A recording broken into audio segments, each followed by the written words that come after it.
तो दोस्तों हमारा चल रहा है टॉपिक इंडियन पॉलिटी, बहुत ही ज़बरदस्त शानदार दोस्तों। तो अब हमारे आगे चलते हैं मूल अधिकार। हमारे 10 टॉपिक हमारे पूरे हो चुके हैं। अब 11वां टॉपिक है मूल अधिकार, और हमने पिछली क्लासों के अंदर 3 क्लासों के अंदर हमने 90 क्वेश्चन कंप्लीट किए हैं। आज हम 91 नंबर क्वेश्चन की शुरुआत कर रहे हैं। सभी वीडियो को लाइक करना, शेयर करना, चैनल पर नए हो चैनल को सब्सक्राइब करना।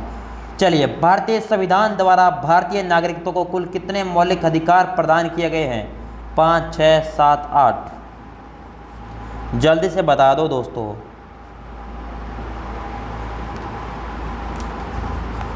क्वेश्चन नंबर 91 का राइट आंसर हो जाएगा 7। 7 प्रकार के भारतीय संविधान के अंदर दोस्तों भारतीय नागरिकों को मौलिक अधिकार प्राप्त हैं, 7 प्रकार के, ऑप्शन सी। चलिए नेक्स्ट क्वेश्चन आपका 92। वर्तमान में भारतीय नागरिकों को कितने मौलिक अधिकार प्राप्त है? ए 6, बी 7, सी 8, डी 9। वर्तमान में दोस्तों, वर्तमान में 6 अधिकार प्राप्त हैं। चलिए थोड़ी सी स्पीड रखेंगे दोस्तों। आज भारतीय संविधान में मौलिक अधिकार मूल संविधान का हिस्सा था, चौथे संशोधन द्वारा जोड़े गए थे, संसद द्वारा 1952 में जोड़े गए थे, 42वें संविधान संशोधन द्वारा जोड़े गए थे। भारत में संविधान में मौलिक अधिकार, question number 93, option number A, मूल संविधान का ही हिस्सा था भारतीय संविधान के अंदर मौलिक अधिकार। भारतीय संविधान में न्यायालय को परिवर्तनीय है, नीति निर्देशक सिद्धांत, प्रस्तावना, मूल कर्तव्य, मूल अधिकार। यानी न्यायालय के अंदर कौन परिवर्तनीय है दोस्तों? 94 नंबर ऑप्शन, क्वेश्चन नंबर, इसका ऑप्शन नंबर हो जाएगा डी, मूल अधिकार दोस्तों परिवर्तनीय है। मौलिक अधिकारों का निलंबन कौन कर सकता है? प्रधानमंत्री, संसद, राष्ट्रपति, सर्वोच्च न्यायालय।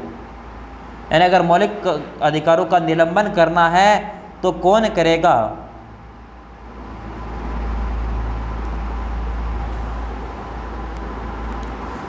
निलंबन दोस्तों राष्ट्रपति करेगा, ना कि सुप्रीम कोर्ट। एक मिनट रुको दोस्तों पूरा। चलिए, राष्ट्रपति करेंगे, ठीक है। कारखानों अथवा खानों में कोई व्यक्ति नियुक्त नहीं किया जा सकता जब तक उसकी कम से कम कितनी उम्र हो जाए? 12 वर्ष हो, 14 वर्ष पूर्ण हो, 18 वर्ष पूर्ण हो, 20 वर्ष हो। 96 नंबर ऑप्शन दोस्तों कौन सा हो जाएगा? कारखानों और खानों के अंदर दोस्तों 14 वर्ष के कम उम्र व्यक्तियों को या बच्चों को नियुक्त नहीं किया जाता है। 14 वर्ष पूर्ण कर चुका हो उसे खानों या कारखानों के अंदर कार्य किया कर सकते हैं। उसके लिए भी अलग अलग कानून है दोस्तों, आगे पढ़ेंगे हम, ठीक है। धार्मिक स्वतंत्रता का अधिकार किस अनुच्छेद के द्वारा दिया गया है? अनुच्छेद 20, अनुच्छेद 22, 25 या इनमें से कोई नहीं। यानी धर्म से संबंधित स्वतंत्रता का अधिकार अनुच्छेद 25।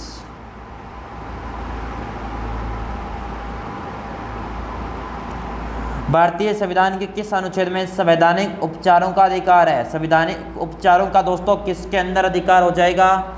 आप दोस्तों बताने की ज़रूरत नहीं पड़नी चाहिए, ऑप्शन देने की ज़रूरत नहीं पड़नी चाहिए। ऑप्शन कम है लेकिन फिर भी ऑप्शन आपको देंगे, ऐसे थोड़ी है दोस्तों आपको ऑप्शन का बहाना देंगे।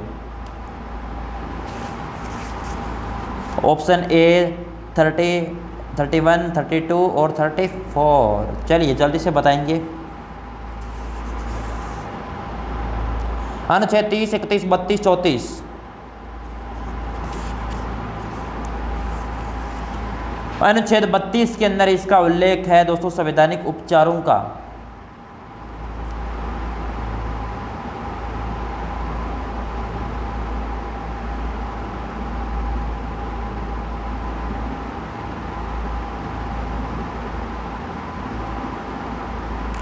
निम्नलिखित में से मौलिक अधिकारों में से किसे दोस्तों डॉक्टर भीमराव अंबेडकर ने संविधान को हृदय आत्मा का संज्ञा दी थी? दोस्तों पहले क्लास के अंदर मैंने क्वेश्चन पूछा था, किसी ने नहीं दिया दोस्तों राइट आंसर। अब दोस्तों आपका क्या करना है, धार्मिक स्वतंत्रता का अधिकार, संवैधानिक उपचारों का अधिकार, संपत्ति का अधिकार, शिक्षा का अधिकार। यानी डॉक्टर भीमराव अंबेडकर जी कहते हैं कि मौलिक अधिकार संविधान की आत्मा या हृदय की संज्ञा दी है उन्होंने। और दोस्तों वो कौन से मौलिक अधिकारों को? संवैधानिक उपचारों का अधिकारों को दोस्तों दी है। हमारे क्वेश्चन नंबर अपने 100 कंप्लीट हो जाते हैं। अब कौन व्यक्तिगत स्वतंत्रता से संबंधित है? बंदी, प्रत्यक्षीकरण, उत्प्रेषण, प्रतिषेध, परमादेश। कौन व्यक्तिगत स्वतंत्रता से संबंधित है? बंदी, प्रत्यक्षीकरण, ऑप्शन नंबर ए। तो दोस्तों बंदी प्रत्यक्षीकरण के अतिरिक्त निम्नलिखित में से किस याचिका को हाई कोर्ट जारी कर सकता है? उत्प्रेक्षण, परमादेश, अधिकार परीक्षा, प्रतिषेध, उपयुक्त सभी।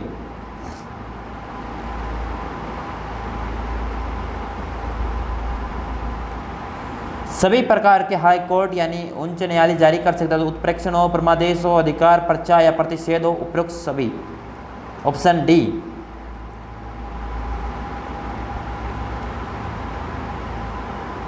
किसी व्यक्ति को अवैध निरोध के मामले में न्यायालय द्वारा जारी कृत परमादेश निम्न में से कौन है? बंदी, प्रत्यक्षीकरण, परमादेश, उत्प्रेषण, अधिकार परीक्षा, क्यू वारंटो।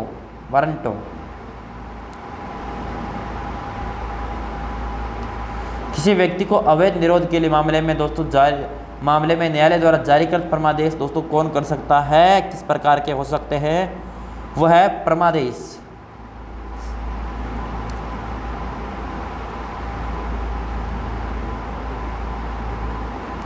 निम्नलिखित में से किस याचिका का शाब्दिक अर्थ होता है हम आदेश देते हैं? बंदी, प्रत्यक्षीकरण या परमादेश? दोनों ऑप्शन में से बता दो दोस्तों, जो भी आपको राइट लगता है वो बता दो। Question number 103, परमादेश।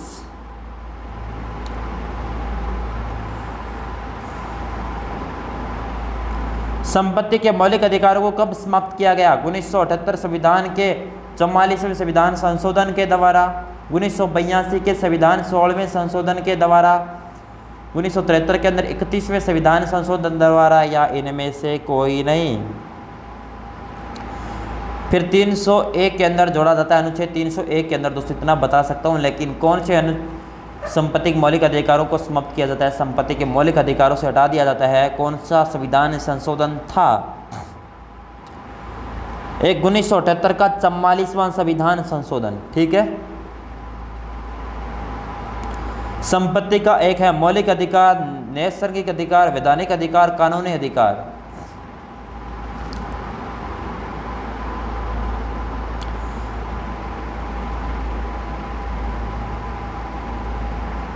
क्या हो जाएगा? संपत्ति का एक अधिकार दोस्तों कानूनी अधिकार है। 44वें संविधान संशोधन विधेयक द्वारा किस मौलिक अधिकारों को सामान्य वैधानिक अधिकार बना दिया गया? स्वतंत्रता का अधिकार, समानता का अधिकार, संपत्ति का अधिकार, सांस्कृतिक तथा शैक्षणिक अधिकार। कौन सा राइट हो जाएगा?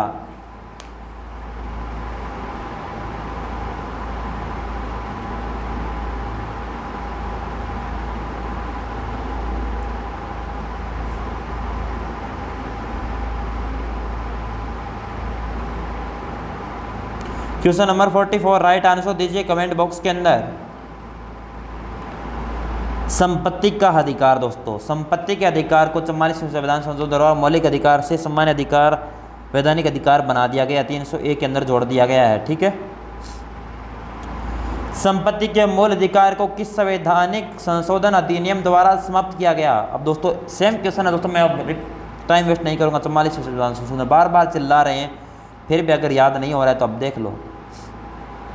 संपत्ति के अधिकार को मूल अधिकारों की श्रेणी से हटाकर किस अनुच्छेद के अंदर जोड़ा गया? अब दोस्तों बताने की जरूरत है क्या? मैंने बता दिया है, अनुच्छेद 301 या क के अंदर दोस्तों, ठीक है।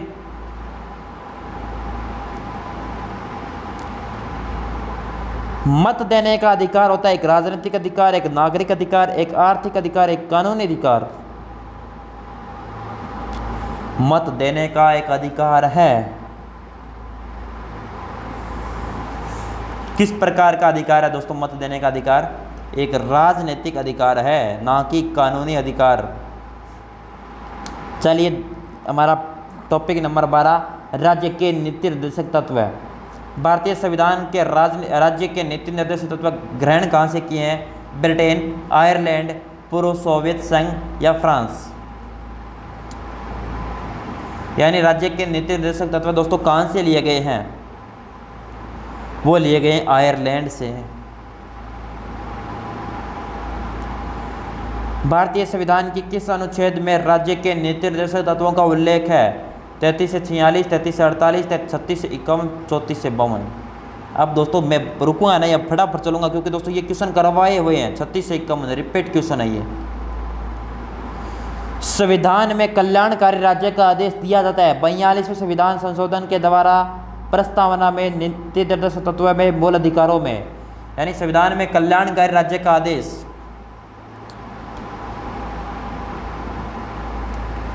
राज्य के नीति निर्देशक तत्वों के अंदर शामिल है दोस्तों कल्याणकारी राज्य का आदेश। तो नीति निर्देशक तत्व का सिद्धांत है वाद योग्य नहीं, मौलिक अधिकार, उपरोक्त में से कोई नहीं। नीति निर्देशक तत्व किस प्रकार का सिद्धांत है? वाद योग्य नहीं है दोस्तों, नीति निर्देशक तत्व का सिद्धांत है ये दोस्तों, वाद योग्य नहीं है। आप कहीं वाद योग्य नहीं कर सकते इन्हें। क्वेश्चन नंबर 114, भारत के संविधान में अंतर्राष्ट्रीय सुरक्षा प्रोत्साहन देना सन्निहित है। संविधान के प्रस्तावना में राज्य के नीति निर्देशक तत्व में मौलिक कर्तव्य में।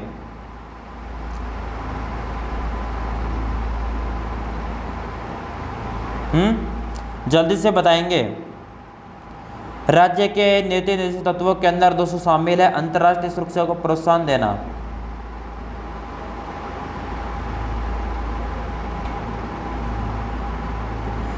भारत के किस राज्य में समान नागरिक संहिता लागू है? मेघालय, केरल, हरियाणा, गोवा। समान नागरिकता संहिता लागू कहां पर है दोस्तों? गोवा के अंदर। राज्य के नीति निर्देशक तत्वों में सिद्धांतों के अनुसार किस आयु तक के बच्चों को निःशुल्क व अनिवार्य शिक्षा देने की आशा की जाती है? 14 वर्ष, 15 वर्ष, 16 वर्ष, 18 वर्ष।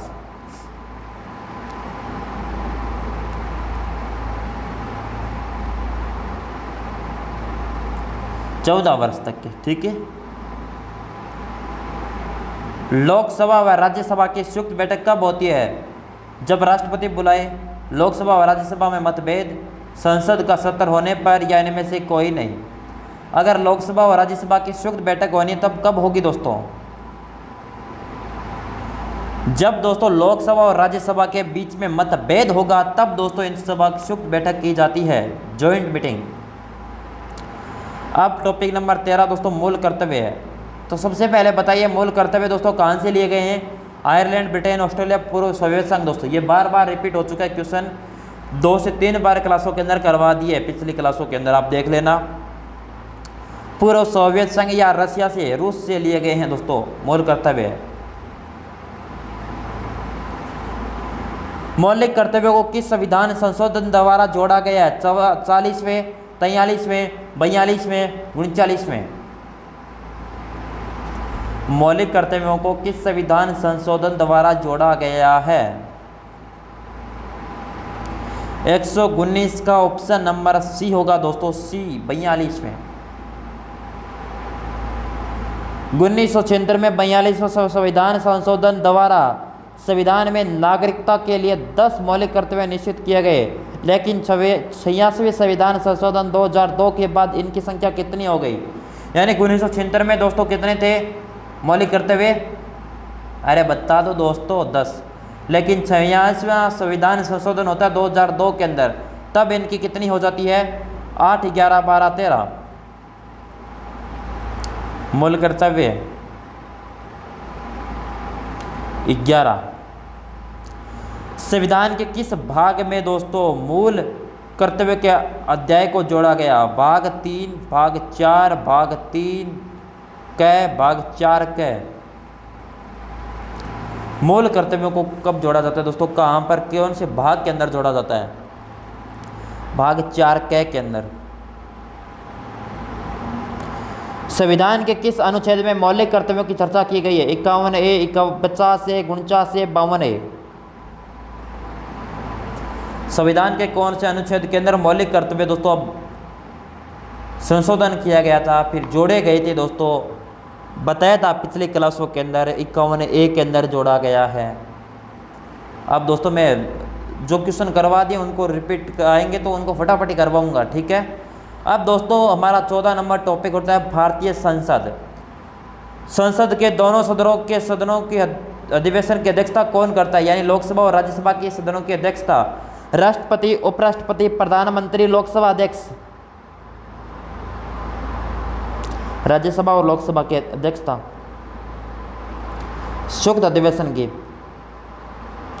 लोकसभा अध्यक्ष करेगा दोस्तों, ठीक है। संसद के किसी सदस्य की सदस्यता तब समाप्त समझी जाती है यदि वह बिना सदन को सूचित किए 260 दिन नहीं आए, 90 दिन अनुपस्थित हो, 120 हो, 150 हो। दोस्तों जल्दी से बताएंगे। मैं पानी पी लेता हूँ तब तक दोस्तों, प्यास बहुत ज़्यादा लगती है, गर्मी का टाइम है, बहुत ज़्यादा प्यास लगती है।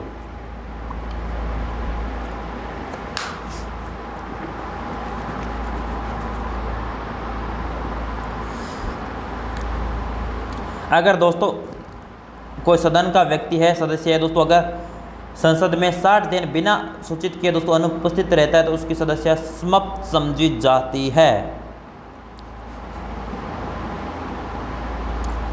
एक वर्ष में कम से कम कितनी बार दोस्तों कम से कम कितनी बार संसद बैठक होना आवश्यक है? 1 बार, 2 बार, 3 बार, 4 बार। एक वर्ष में कम से कम कितनी बार संसद की बैठक होना आवश्यक है? 125 का बी ऑप्शन नंबर करेक्ट होगा, 2 बार होनी तो आवश्यक है, ठीक है। एक वर्ष के अंदर कम से कम, अधिकतम कितनी भी। संसद के कुल सदस्यों की कितना भाग वैधानिक चैम्बर की मीटिंग बुलाने के लिए आवश्यक गणपूर्ति कोरम है? 1/10, 1/6, 1/4, 1/3। अगर दोस्तों संसद के कुल सदस्यों का दोस्तों अगर वैधानिक चैम्बर मीटिंग बुलानी है तो वो कितने प्रतिशत वोटिंग होनी अनिवार्य है, यानी गणपूर्ति कोरम है? 1/10 यानी 100 अगर संसद में सदस्य हैं उनमें से 10 सदस्य होने आवश्यक हैं।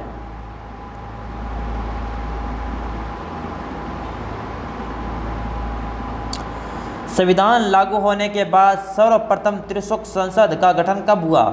1980, 1989, 1991, 1977।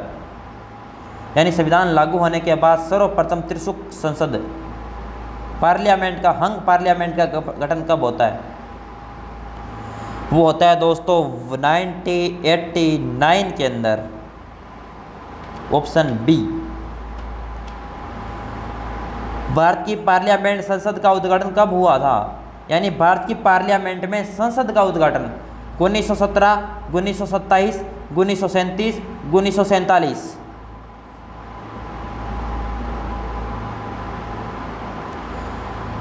भारत की पार्लियामेंट या संसद के अंदर दोस्तों गठन होता है दोस्तों, वो होता है 1927 के अंदर। भारतीय संसद का कितने सदन है? 1, 2, 3, 4। यानी भारत की संसद में कितने सदन है दोस्तों?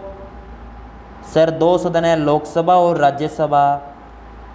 तो संसद का स्थायी सदन कौन सा है? लोकसभा, राज्यसभा, उपरोक्त सभी या इनमें से कोई नहीं? अस्थायी सदन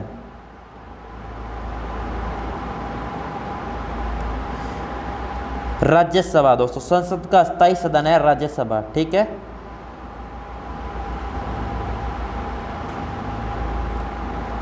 भारतीय संसद किसके द्वारा बनती है? लोकसभा द्वारा, राज्यसभा द्वारा, राष्ट्रपति द्वारा, लोकसभा, राज्यसभा, राष्ट्रपति के द्वारा। अगर दोस्तों भारतीय संसद का निर्माण करना है तो लोकसभा भी होगी, राज्यसभा होगी, राष्ट्रपति होगा, ऑप्शन डी।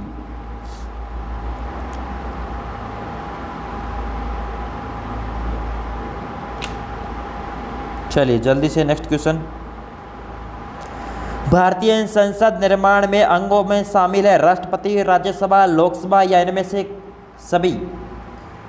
अब दोस्तों क्वेश्चन फिर रिपीट हो गया है। 132 का राइट आंसर डी होगा, राष्ट्रपति होगा, राज्यसभा होगा, लोकसभा, सभी सदस्य होंगे भारत के संसद में शामिल। समझदार व्यक्ति दोस्तों पिछले क्वेश्चन से ही निकाल सकता है इस क्वेश्चन का राइट आंसर। फिर भी आप ऐसे तो नहीं बोलोगे कि सर क्वेश्चन रह गया, आपने करवाया नहीं था, एग्जामिनर ने दे दिया।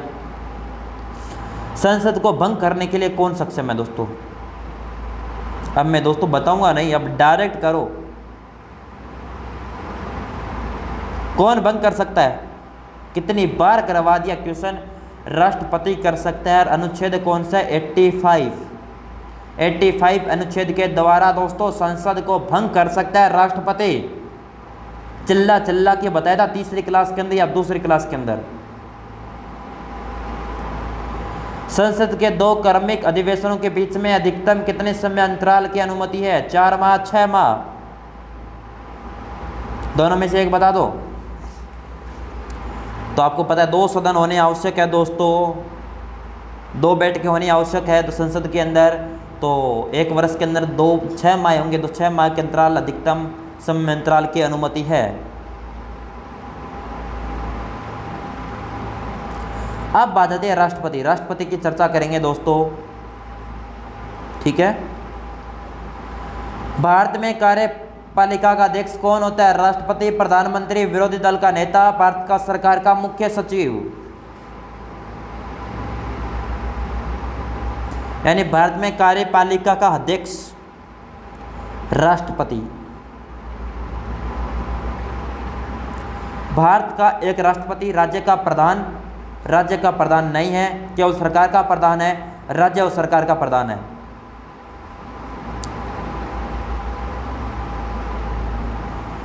भारत का राष्ट्रपति राज्य का प्रधान है दोस्तों। भारतीय सेनाओं का सर्वोच्च सेनापति कौन होता है? राष्ट्रपति, उपराष्ट्रपति, प्रधानमंत्री, रक्षा मंत्री। अगर दोस्तों भारतीय सेनाओं का सर्वोच्च सेनापति पूछा जाए ना तो राष्ट्रपति होते हैं। राष्ट्रपति सर्वोच्च सेनापति के अंतर्गत आते हैं सेनाओं के। भारत के राष्ट्रपति निर्वाचित होने के पात्र बनने के लिए किसी व्यक्ति की आयु पूर्ण होनी चाहिए 21, 25, 30, 35। अगर कोई राष्ट्रपति बनना चाहता है तो उसकी न्यूनतम आयु दोस्तों 35 वर्ष पूर्ण कर चुका हो। Option D. राष्ट्रपति पद के उम्मीदवार के लिए अधिकतम आयु कितनी होनी चाहिए? 65 वर्ष, 70 वर्ष, 75 वर्ष। कोई आयु का निर्धारण ही नहीं किया गया, बताइए दोस्तों। तो राष्ट्रपति न्यूनतम है 35 वर्ष और अधिकतम कोई आयु का निर्धारण भी नहीं है, कोई आयु सीमा नहीं है, ठीक है। एक व्यक्ति राष्ट्रपति पद के लिए अधिकतम कितनी बार निर्वाचित हो सकता है? 2 बार, 3 बार, 4 बार, कोई सीमा नहीं। अब दोस्तों राष्ट्रपति कितनी बार बन सकते हैं, इसकी कोई सीमा नहीं है दोस्तों। Option D. राष्ट्रपति का निर्वाचन किस प्रकार का है? प्रत्यक्ष रूप से, अप्रत्यक्ष रूप से, मनोनयन द्वारा, कोई स्पष्ट प्रावधान नहीं है। अगर राष्ट्रपति का निर्वाचन होना है तो कौन करेगा, किस प्रकार होगा, सारी चर्चा बताइए। 141 का दोस्तों है अप्रत्यक्ष रूप से, क्योंकि हम तो वोटिंग देते नहीं है दोस्तों। राष्ट्रपति का चुनाव होता है तब देते हो क्या? आप देख कर आते होंगे दोस्तों, नेता लोग हैं, बड़े लोग हैं। चलिए कोई बात नहीं दोस्तों, मजाक करें तो सीरियस मत लेना, कहना हम तो नेता लोग हैं दोस्तों, आप ऐसे क्यों बोल रहे हैं। राष्ट्रपति के चुनाव के लिए प्रस्तावक और अनुमोदक की कम से कम कितनी संख्या होनी चाहिए? 10 से 10, 20 से 20, 50 से 50, 100 से 100। अगर राष्ट्रपति चुनाव के लिए प्रस्तावक अनुमोदक की कम से कम संख्या होनी चाहिए 50 से 50, 50। राष्ट्रपति चुनाव संबंधी मामले किसको भेजेगा, किसके पास भेजे जाते हैं? चुनाव आयोग, संसद, उच्च न्यायालय, उपराष्ट्रपति। अगर राष्ट्रपति का चुनाव करवाना है तो वो किसके पास भेजे जाएंगे? उसके संबंधित मामले हाई कोर्ट के पास, ठीक है, उच्चतम न्यायालय के पास संबंधी मामले भेजे जाएंगे राष्ट्रपति चुनाव संबंधी। 143 का ऑप्शन नंबर सी। भारत के राष्ट्रपति का चुनाव कितने वर्ष के लिए होता है दोस्तों? 6 वर्ष, 5 वर्ष, 4 वर्ष दोस्तों। आप सभी को पता है राष्ट्रपति के लिए दोस्तों, आप सभी को पता है कितने वर्ष बाद होता है चुनाव? 5 वर्ष। ठीक है, बताने की जरूरत नहीं पड़नी चाहिए इस प्रकार के क्वेश्चनों में। राष्ट्रपति पर महाभियोग का आरोप संसद के किस सदन द्वारा लगाया जा सकता है? लोकसभा, राज्यसभा, संसद के किसी भी सदन द्वारा या उपरोक्त में किसी द्वारा नहीं। अगर दोस्तों महाभियोग लाना है तो कौन सा सदन आरोप लगाएगा? संसद के किसी भी सदन द्वारा, राज्यसभा हो, लोकसभा हो, दोनों के द्वारा किसी भी सदन द्वारा आरोप लगाया जा सकता है। राष्ट्रपति को हटाया जा सकता है अविश्वास प्रस्ताव लाकर, संविधान संशोधन द्वारा, कानूनी कार्यवाही से, महाभियोग द्वारा। अगर राष्ट्रपति को हटाना है तो दोस्तों अनुच्छेद 72 के अंदर दोस्तों क्या है? महाभियोग। महाभियोग के द्वारा राष्ट्रपति को हटाया जा सकता है। सॉरी दोस्तों, अनुच्छेद 72 थोड़ी दोस्तों, अनुच्छेद 72 नहीं, कन्फर्म नहीं है दोस्तों कौन सा अनुच्छेद है, लेकिन हटाया दोस्तों महाभियोग द्वारा हटाया जा सकता है। लेकिन अनुच्छेद कौन सा है दोस्तों वो पता नहीं है दोस्तों, याद नहीं आ रहा अभी। मैंने गलती से अनुच्छेद 72 बता दिया है या नहीं दोस्तों, मुझे कन्फर्म पता नहीं है दोस्तों। ठीक है, मैं चेक करके बता दूंगा।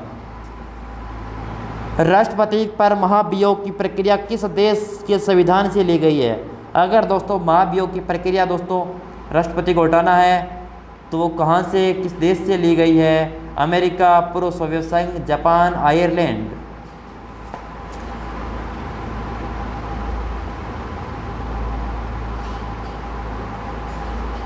बताओ जल्दी से। 147 नंबर क्वेश्चन है क्या? अमेरिका। राष्ट्रपति को निम्नलिखित में से कौन पद और गोपनीयता की शपथ दिलाता है? यानी राष्ट्रपति को शपथ कौन दिलाएगा? भारत का मुख्य न्यायाधीश, प्रधानमंत्री, अटॉर्नी जनरल, महाधिवक्ता।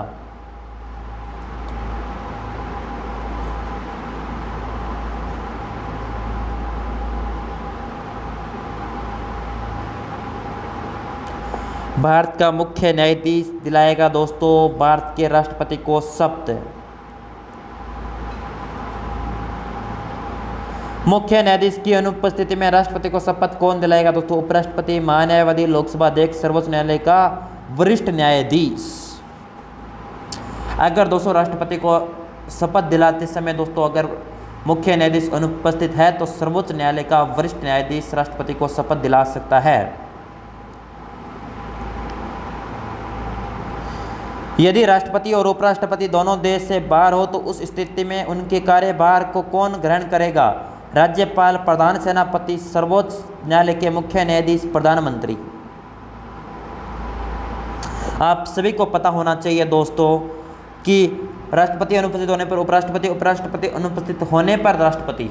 अगर दोनों ही दोस्त देश से बाहर हो तो कार्यभार संभालेंगे सुप्रीम कोर्ट के न्यायालय के मुख्य न्यायाधीश। ठीक है, चलिए आगे चलते दोस्तों, कुछ क्वेश्चन और कर लेते हैं। आज की क्लास के अंदर थोड़ी सी लंबित हो जाएगी लेकिन कोई नहीं दोस्तों, राष्ट्रपति तो पूरा ही करते हैं हम।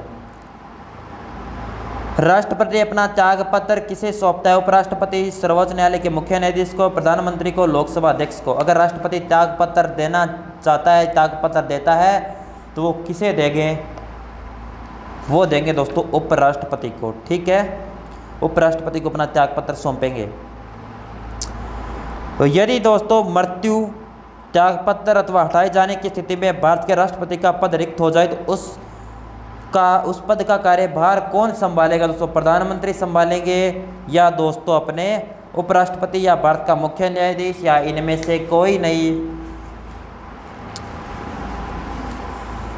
आप सभी को पता होना चाहिए और आंसर कौन होगा? उपराष्ट्रपति दोस्तों। मैंने थोड़ी देर पहले बोला था दोनों अनुपस्थित होने पर सुप्रीम कोर्ट के मुख्य न्यायाधीश या वरिष्ठ न्यायाधीश और एक अनुपस्थित होने पर राष्ट्रपति, उपराष्ट्रपति दोनों आपस में। राष्ट्रपति का रिक्त स्थान भर लिया जाता है 30 दिनों के भीतर, 6 महीने के अंदर, 9 माह, 1 वर्ष। यानी राष्ट्रपति का पद किस कारण रिक्त हो जाता है तो वो कितने महीनों के अंदर भरा जाना आवश्यक है? पानी पी लेते हैं। अगर पानी पी लो दोस्तों, अगर प्यास लग चुकी है।